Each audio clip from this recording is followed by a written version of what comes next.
The first light of dawn stretched thin across the savannah, washing the land in pale gold. It was quiet, the kind of silence that settles before the world wakes. Through the drifting dust, a shape lay still among the brittle grass, enormous yet fragile in its stillness. The rangers had been following the sound of a calf's low cries since before sunrise, and now they stood in uneasy stillness, facing the truth of what they feared. The elephant lay on her side, her great head resting against the earth. Her skin was dry and faintly cracked from the heat of the day before, her tusks half buried in dust. At first glance, she looked lifeless, her chest unmoving, her shadow still. But beside her, a calf no taller than a ranger's shoulder pressed its small head against her trunk, nudging, then retreating, then nudging again. Each touch carried a question no one could answer. The rangers remained a distance away, their voices low and careful. The wind moved softly through the grass, carrying the calf's thin cries like echoes across the plain. Every sound seemed to belong to another world, too small, too tender for the vast emptiness surrounding them. One of the men raised his binoculars, studying the elephant's flank. No rise, no fall, nothing. The calf moved again, circling the body as if looking for another way to wake her. Dust clung to his legs and his ears flicked anxiously. When he stumbled, he let out a faint trumpet, a confused breaking sound. It carried across the open land and faded into silence. Somewhere in the distance, a bird called once, then stopped. "She's gone, maybe since the night," one ranger whispered. The words were more to himself than to anyone else. Still, no one moved closer. The calf's presence made every step feel like trespass. The team had seen death before, drought, poaching, illness, but something about this moment felt different. There was no blood, no violence, just exhaustion and quiet surrender. The younger ranger knelt to the ground, watching the calf from behind a thorn bush. The little one was trembling now, curling his trunk around his mother's tusk and holding still. His eyes, dark and wet, fixed on her face. Every few moments he breathed in short bursts, sniffing, hoping. The air around them shimmered with heat as the sun climbed higher, revealing the gentle slope of the elephant's ribs beneath her thick skin. A decision had to be made. If the mother was gone, the calf couldn't survive long on his own. He was too young to feed himself, too young to know the paths to water. But to take him away meant breaking something sacred, separating him from what he could not yet let go of. One of the rangers stepped forward, slow and careful. The calf lifted his head, ears spreading wide in alarm. The man froze, whispering softly, "It's okay, little one. We're not here to hurt her." The words fell like dust, calm, almost invisible. The calf took a step backward, tail twitching, eyes fixed. He didn't understand, but his stillness held its own message. Not yet. The ranger nodded, stepping back again. The team decided to wait. The sun was still rising, and the air still held the cool breath of morning. They would stay nearby, keeping watch until the heat grew too strong. For now, the calf remained where he was, pressing his forehead once more to the unmoving trunk. Hours might pass, or only minutes. Time had lost its rhythm. In the distance, a faint breeze stirred the dry grass, whispering through the acacia trees. The land was waking, but around the still giant, everything remained suspended in silence. Only the calf moved, gently rocking against his mother's side, unwilling to believe the world had changed. The morning grew heavier as the sun began to climb, painting the plains in a dull, relentless gold. The calf had not moved far from where his mother lay. His cries rose and fell like waves, trembling through the still air, carrying a sound that felt too young for such sorrow. Each call echoed across the trees, unanswered but insistent, as if he could summon life itself through the force of his need. The rangers stood in quiet watch, the weight of the scene pressing against their chests. Hours had passed since they found them, yet nothing had changed. The mother's body remained motionless, her skin warmed by the sun, while flies gathered near her eyes and trunk. The calf stayed close, circling her again and again, nudging her side with a desperate persistence. He let out another cry, sharp at first, then breaking into smaller, softer calls, like questions fading into silence. The sound reached the rangers even from their distance, pulling at something deep and wordless inside them. The team knew what the book said, that elephant calves grieve, that they stay near their dead for days. But knowing and seeing were different things. To witness the calf's confusion was to feel the thin line between instinct and heartbreak. He pressed his trunk into the dust and threw it over her, as if to wake her or perhaps to keep her safe from the flies. When she didn't move, he simply stood beside her, sides heaving, his body quivering with each breath. A ranger adjusted his hat, glancing toward the horizon. "He won't last long without milk," he murmured. Another nodded but said nothing. They were used to decisions, when to intervene, when to let the wild find its own balance. But this was not a moment of rules. It was one of waiting, of quiet helplessness beneath an endless sky. By midday, the heat shimmered above the earth. The calf wandered a few meters away, his steps unsteady, then turned back with a faint trumpet that cracked halfway through. He pushed his trunk against his mother's leg and held it there, his small body trembling from exhaustion. A single tear-shaped mark of mud streaked below his eye, a trick of dust and sweat that caught the light. The sight stilled every movement among the rangers. One of them, the youngest, took a slow step forward, carrying a small canteen of water. He knelt at a distance and poured a little into a shallow patch of earth, letting it seep into the dust. The calf looked up, uncertain, ears fanning wide. The man whispered, "It's okay, little one," and set the canteen down before stepping back. The calf hesitated, then lowered his trunk toward the damp soil, inhaling the scent. He didn't drink. Instead, he turned again to the still body beside him. As the light softened into afternoon, shadows stretched long across the plain. The rangers moved their vehicle into the shade of a nearby tree, deciding to remain until nightfall. Every few minutes, one of them would glance toward the calf, hoping for some sign of change, a shift, a stir, a breath that wasn't his alone. None came. Yet there was something in the way the calf kept calling, not frantic now, but steady, patient. The cries had lost their panic and found rhythm, a fragile determination that neither sound nor silence could erase. It was as though he was holding space for her, refusing to let the world move on. When the wind finally picked up, it carried the smell of dry grass and dust. The rangers stood together, quiet, as the sun began to fall westward. The calf was still there, leaning gently against the unmoving form of his mother, his small shape outlined in fading light. A soundless plea written into the stillness of the wild. By late afternoon, the air trembled with heat, and the plain shimmered beneath the weight of it. The calf had grown quiet, his voice worn thin from hours of calling. He stood beside his mother, his small frame pressed against her vast body, eyes half closed in exhaustion. The rangers watched from their shaded perch, uncertain how much longer they could wait before nature forced their decision. The land felt still, as though holding its breath with them. A single gust of wind moved across the grass, bending it in waves, carrying with it the dry scent of dust and heat. One of the rangers lifted his binoculars, scanning the mother's body again, searching for movement, any subtle sign missed before. There was nothing, only the soft ripple of light and the long shadow of her tusks stretching across the ground. The team exchanged quiet looks, each one waited with the same thought. Perhaps it was time to act, to sedate the calf, move him, and give him a chance to live. But then something changed. The ranger holding the binoculars lowered them slowly, his eyes narrowing. "Wait," he whispered. The others turned, uncertain what he'd seen.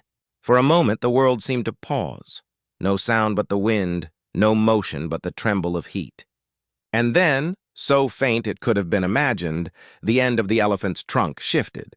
Not much, just a small, trembling twitch, as though the earth itself had exhaled. The youngest ranger stepped forward instinctively, stopping only when the calf let out a startled trumpet. The sound was softer than before, uncertain but no longer desperate. It carried a tone of question rather than fear, a hesitant call that made the rangers freeze where they stood. The mother's trunk twitched again, this time more clearly, a slow, wavering movement that stirred the dust beneath her face. They approached with care, each step deliberate and quiet. The older ranger crouched near her tusk, leaning close enough to see the fine lines of her weathered skin. He waited, eyes fixed on her side. A moment passed, then another, and then he saw it. A shallow rise, a breath barely there, but real. "She's breathing," he murmured, so softly it barely reached the others. The words settled like a ripple through the group, disbelief giving way to relief. One ranger crouched a short distance away, opening a small water pouch and pouring it carefully onto a rag. He dabbed it against the mother's trunk, keeping his hand steady despite the tremor in his breath. "You're still with us, girl," he said quietly, the words more prayer than statement. The others watched in silence as a faint twitch answered him, the smallest confirmation that life still lingered beneath her stillness. The heat of the day began to soften as clouds gathered far to the west. The calf lowered himself beside her once more, curling his trunk near her face. His breathing matched hers now, uneven, shallow, but together. The rangers stepped back, giving space, their hearts still caught between fear and awe. The light was changing again, turning the dry grass to muted gold. Somewhere far away, thunder rolled across the horizon, soft and distant. The world felt alive again, quietly shifting around the two figures in the dust, a mother returning from the edge, and a calf who had never stopped believing she would. The air had thickened into the slow weight of afternoon. Heat shimmered over the land, and the silence that had settled since the mother's first twitch felt almost holy. The rangers worked quietly, their movements deliberate, respectful, as if afraid to disturb something fragile between life and death. A few of them had gone back to the truck, returning with jerry cans of water and a length of canvas to stretch between poles for shade. They poured the water into the dust near her trunk, letting the earth darken and cool. The scent of moisture drifted upward, a faint comfort in the dry wind. The calf watched everything but did not stray far. His eyes followed each slow gesture, his small frame pressed against the curve of his mother's belly. When she gave a weak sigh, barely more than air, he shifted closer, curling his trunk across her side as if to hold her still in the world. His breathing steadied, matching the rhythm of hers. The rangers saw it too, that strange and quiet synchrony, and felt the need to step back. This was no longer theirs to manage. It belonged to the bond between two beings that had always known more about patience than humans ever could. The hours stretched, long and unmoving. The sun drifted westward, its glare turning soft along the edges. The men sat in the shade of the vehicle, watching from a distance, speaking only when necessary. Sweat gathered at their temples and dust clung to their boots, but no one complained. Every eye remained on the still form in the clearing. Occasionally, the calf would let out a faint rumble, a low, uncertain sound that rippled across the dry air. Once one of the rangers whispered, "You're doing good, little one," before silence returned, heavy and warm. The mother's breathing began to deepen in slow, uneven intervals. Her sides rose, hesitated, then fell again. Each movement brought the faintest stir of dust. A bird passed overhead, its shadow gliding over them and disappearing into the horizon. The calf reacted with a gentle shift, then stilled once more, ears flicking in slow rhythm. It was as if he was listening to something beyond sound, a pulse beneath the ground, a life-gathering strength far in the distance. The rangers noticed movement on the horizon, dark shapes crossing the grasslands, emerging from the mirage of heat. A small herd, maybe 7 or 8 elephants, moving slowly and without sound. They stopped a few hundred meters away, forming a loose half-circle, their trunks lifted as they caught the scent of what lay ahead. One of the older females let out a low, extended rumble, a call that rolled like thunder just before rain. The calf's ears twitched at the sound, but he did not leave his mother. The herd remained there, unmoving as if keeping vigil. The older ranger, who had seen births, deaths, and migrations over 3 decades, found his throat tightening. He knew this moment, the quiet communion elephants shared when one of their own lingered at the edge of life. It was not morning yet. It was waiting. The light began to fade into the soft amber of evening when the change finally came. The mother's trunk stirred with more certainty, tracing a small arc in the dust. Her chest lifted again, deeper this time, stronger. The calf responded instantly, his body pressing against hers, his trunk sliding along her face. She exhaled with effort, the sound coarse but alive, and a collective breath escaped the watching men. One ranger whispered, "She's coming back." The words fell gently, almost swallowed by the wind. The herd answered with a distant rumble, not loud, but felt through the ground, like a heartbeat spreading across the plains. The mother remained still but breathing, steady now, her calf beside her in quiet triumph. Around them, the savanna softened into evening light, the air filled with the hum of distant life returning to motion. Nothing more was said. There was only the sound of wind moving through grass, and two silhouettes resting side by side, enduring the long wait together. The sun was sinking low when the first movement came. The mother's body, still heavy from hours of stillness, shifted against the earth with a sound no louder than a sigh. Her flank lifted, fell, then lifted again, each motion uncertain but stronger than the last.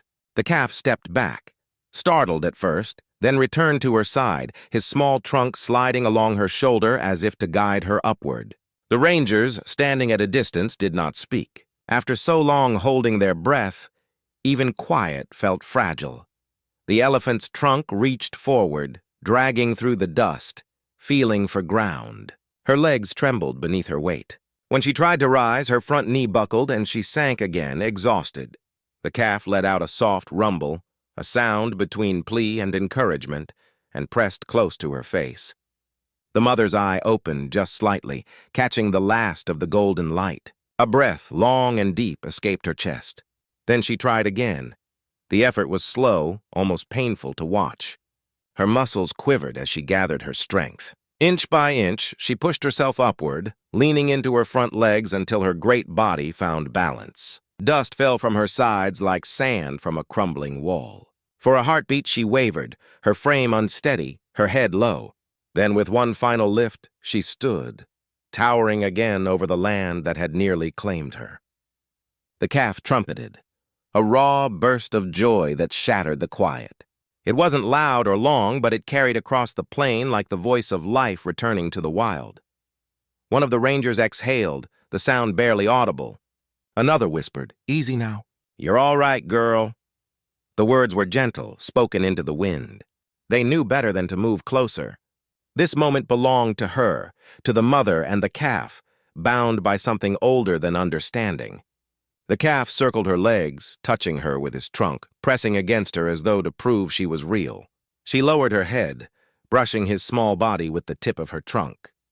The gesture slow and tender. For a time they stood like that, mother and child in the cooling light, their shadows stretching long across the ground.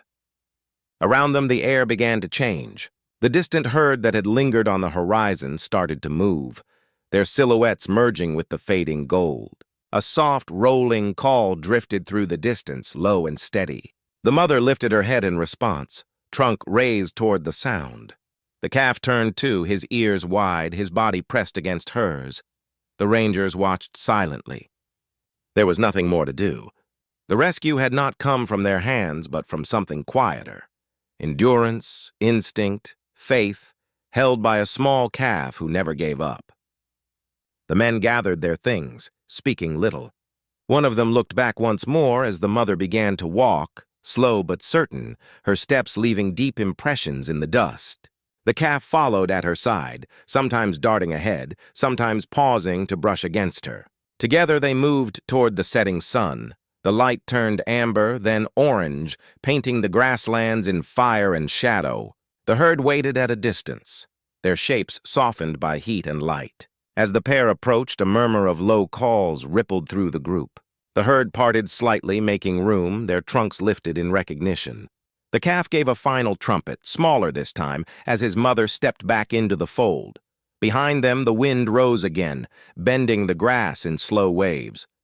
The rangers stood until the last of the light disappeared, until the elephants were only silhouettes merging with the horizon. The mother, once fallen, now moved steadily beneath the fading sky, her calf trotting close beside her. And when the sun slipped below the edge of the plains, the world was quiet again. The kind of quiet that carries gratitude in every breath of wind.